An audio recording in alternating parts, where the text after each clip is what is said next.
फिक्र आपकी में अब बात उत्तर प्रदेश से जुड़े एक अहम बिल की। यूपी सरकार अंग्रेजों के जमाने से जुड़ी ऐसी जमीनों को लेकर एक बिल लाई थी जिसका कोई वारिस नहीं होता। इन जमीनों पर राज्य सरकार का अधिकार होता है। इसी को लेकर यूपी सरकार का नजूल संपत्ति बिल विधानसभा से तो पास हो गया, लेकिन विधान परिषद में अटक गया।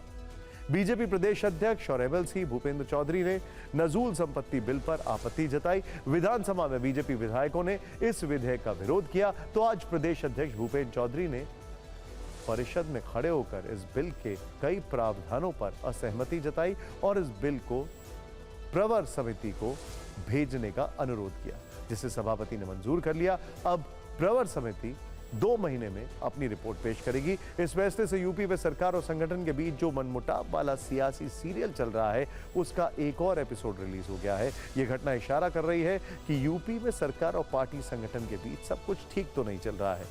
इसे सरकार और संगठन के बीच मनमुटाव का पार्ट 2 माना जा रहा है। आपको बता दें कि नजूल की जमीन क्या होती है, क्यों इस पर विवाद हो रहा है। यह ऐसी जमीन है जिसका सालों से कोई वारिस नहीं होता।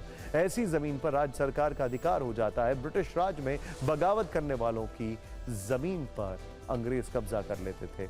आजादी के बाद रिकॉर्ड के साथ जमीन पर दावा करने वालों को जमीन वापस कर दी गई। जिन जमीनों पर किसी ने दावा नहीं किया वो नजूल की जमीन बन गई। नजूल की इन जमीनों का अधिकार राज्य सरकार के पास चला गया, लेकिन इसे सीधे तौर पर राज्य की संपत्ति नहीं कहा जा सकता। राज्य सरकार ऐसी भूमि को निश्चित अवधि के लिए लीज पर देती है और नजूल लैंड बिल के इसी प्रावधान पर कई सदस्यों को आपत्ति थी। अब आपको बता दें कि उत्तर प्रदेश नजूल संपत्ति विधेयक में सरकार ने क्या प्रावधान किए हैं। नए कानून के बाद अब नजूल की संपत्ति फ्री होल्ड नहीं होगी। जिन्होंने फ्री होल्ड के लिए पैसे जमा किया है उनका पैसा ब्याज समेत वापस किया जाएगा। नजूल की जमीनों को लेकर कोर्ट में चल रहे मामले कानून आने के बाद खत्म हो जाएंगे। डीएम चाहे तो किसी का पट्टा रिन्यू कर सकता है। कानून के तहत किसी गरीब को उजाड़ा नहीं जाएगा, ना ही परेशान किया जाएगा। जिन्होंने फ्री होल्ड के लिए आवेदन किया है उनका 30 साल के लिए रिन्यूअल किया जाएगा।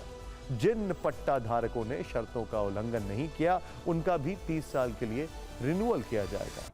इसके अलावा पुरानी जमीन की लीज का रिन्यूअल नहीं होगा।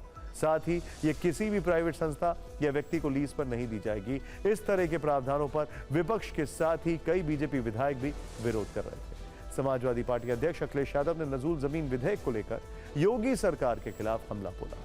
उन्होंने सोशल मीडिया एक्स पर पोस्ट लिखा है कि नजूल जमीन विधेयक दरअसल भाजपा के कुछ लोगों के व्यक्तिगत फायदे के लिए लाया जा रहा है जो अपने आसपास की जमीन को हड़पना चाहते हैं। गोरखपुर में ऐसी कई जमीनें हैं जिन्हें कुछ लोग अपने प्रभाव क्षेत्र के विस्तार के लिए हथियाना चाहते हैं। आशा है मुख्यमंत्री जी खुद संज्ञान लेते हुए ऐसे किसी भी मंसूबे को कामयाब नहीं होने देंगे, खासतौर से गोरखपुर में।